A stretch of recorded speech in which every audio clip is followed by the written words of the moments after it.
This is Think Out Loud on OPB. I'm Dave Miller. The first resource center in Southern Oregon for people who are trans, non-binary, and gender diverse is opening soon. The nonprofit Rogue Trans will offer a free clothing closet, activities, classes, and more at its center in Ashland. There was an open house this past Saturday. A grand opening is planned for May. Maeve Woulfe is the executive director of Rogue Trans, and she joins us now. It's great to have you on Think Out Loud.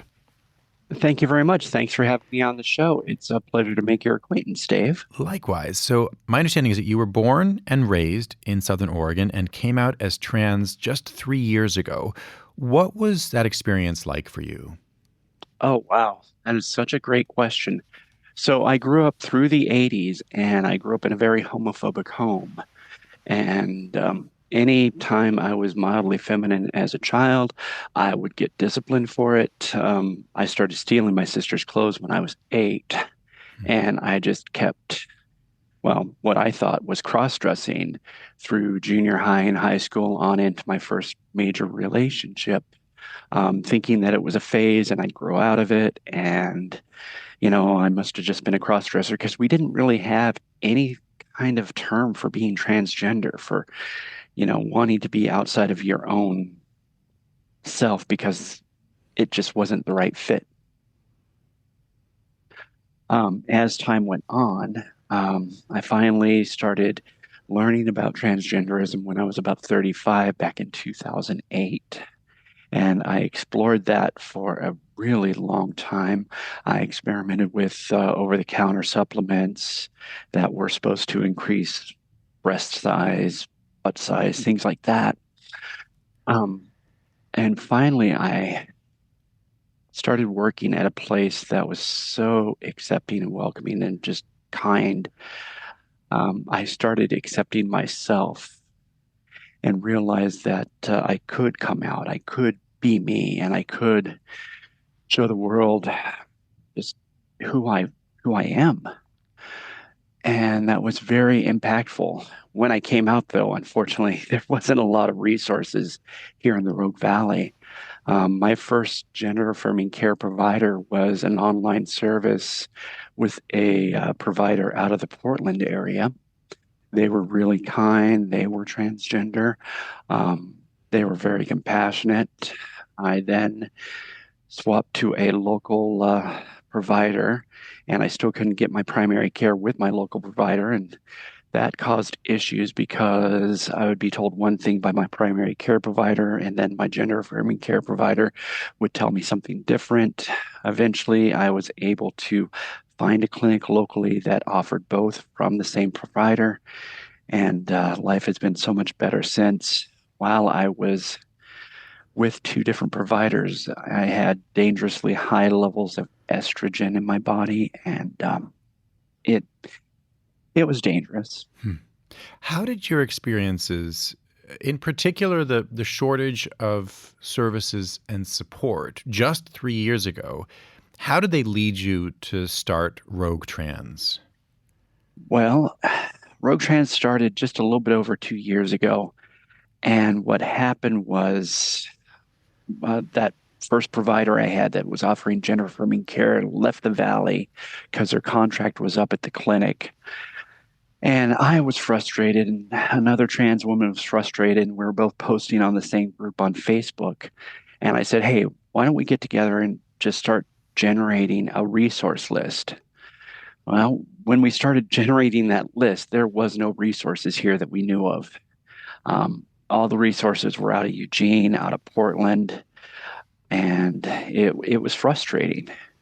So that led to become a Facebook group of our own, which is still a program that we run, which is known as Rogue Trans Outreach, which is a group for transgender, non-binary, and gender diverse individuals and those who directly support us, such as parents, partners, and very close friends.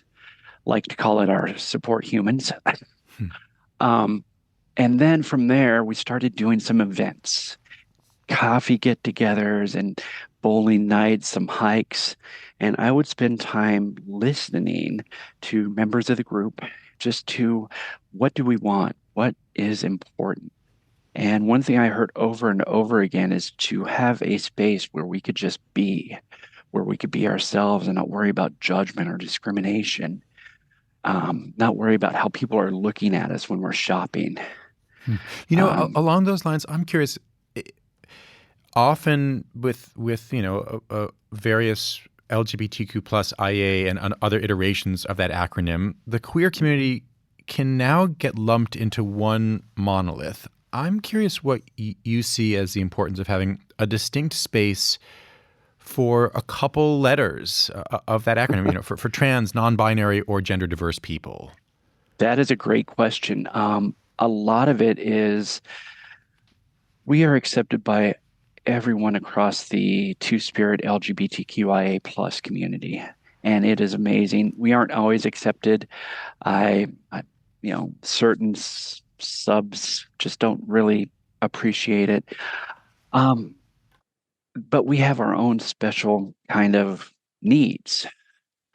Healthcare is completely different for us as it is for any person.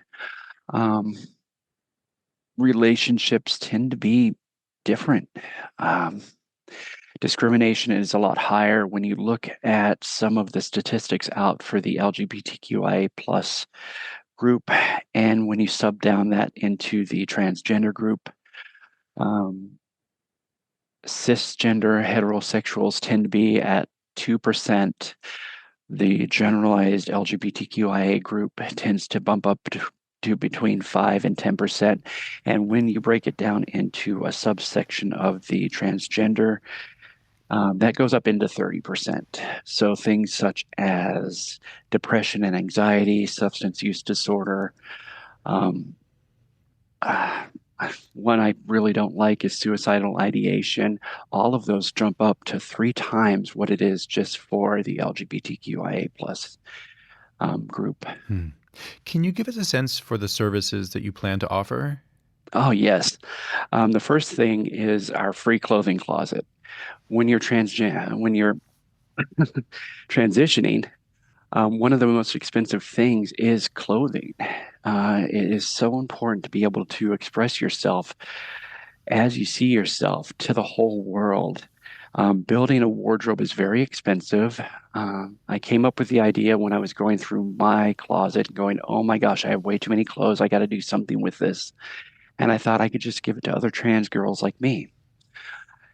And I started talking to some people, and I had a friend say, you could put together a closet here. Let me have you talk to this person. Well, I wound up talking with a couple of different individuals and found a local nonprofit that gave us space and gave us some storage room to open a pop-up closet a couple of times a month. Well, that has been so popular because it's for the entire trans community and those who directly support us. We have anywhere from 75 to 100 people coming through monthly just to get free clothing. Hmm. A few weeks And ago, oh, yeah, oh, well, I didn't even go into the other services. please. That's just the first one that got us Sorry. started. What are some of the other important ones? Support groups on Thursday nights, family activity nights, community activity nights. The focus of the center is going to alternate between family and then community because I have a lot of parents of transgender kids. And I think that they can all come together and just model for each other just the love and unconditional acceptance Hmm. of their family. I'm talking right now with Maeve Woulfe, the executive director of the nonprofit Rogue Trans, which is opening Southern Oregon's first resource center for people who are trans, non-binary, and gender diverse. So a few weeks ago, we talked to the executive director of a new place called the Lavender Network. It is a new LGBTQ plus resource center in Eugene. I, Yes. I asked her about security concerns, and this was part of her answer. That's always something that we have to consider, sort of the balancing act between visibility and a little too much visibility for kind of the wrong people in a way. And we even consider that when we were considering the name. We ended up settling for the Lavender Network because of the historical connection, but also because lavender, it's like if you know, you know, it's associated, but without putting the word queer in there or without putting LGBTQ front and center or even rainbow, where like maybe we fly under the radar a little bit with just this name. Maeve, how did you think about these questions of visibility versus safety for rogue trans? Wow. Safety and security has been always a high priority of mine. I have made sure that any location that we show up at is secure. It's on private property. So if we need to, we could trespass people off. I have a very solid relationship with local law enforcement. So any needs that I have, I can let them know and they will definitely follow up through the law enforcement side of things. At the new center, I have various cameras up. It is a relatively off the beaten path kind of spot, but it's on a main strip, so it isn't super easy to find. Last year, I stayed under the radar, and in 2026, I think it's very important to have that visibility and let people see that we're human and there is no differences between us. So I'm getting a little louder. What has community response been like so far? 99% of it has been phenomenal. There's just so much love and generosity here in the Rogue Valley. And there are some people that just are not fans, and that's okay. Everyone has their own opinion on things. What example are you hoping to set for other relatively rural or small-scale urban parts of the state? What I really want to do is let them know that, hey, this is possible. We don't have to hide. The acceptance here in the Rogue Valley has been just so much more than I expected. We are a relatively conservative area, and it's been amazing. I know other organizations across the state of Oregon, like up in Walama and stuff, where they have organizations with just 75 people, and they were able to get that up and going just to get together and have community, because community is really what's important. I think feeling accepted and feeling like you belong somewhere changes your whole perspective on life and really brings joy and that sense of living. Maeve, thanks so much. Thank you. Maeve Woulfe is the executive director of Rogue Trans. The nonprofit is opening Southern Oregon's first resource center for people who are trans, non-binary, and gender diverse.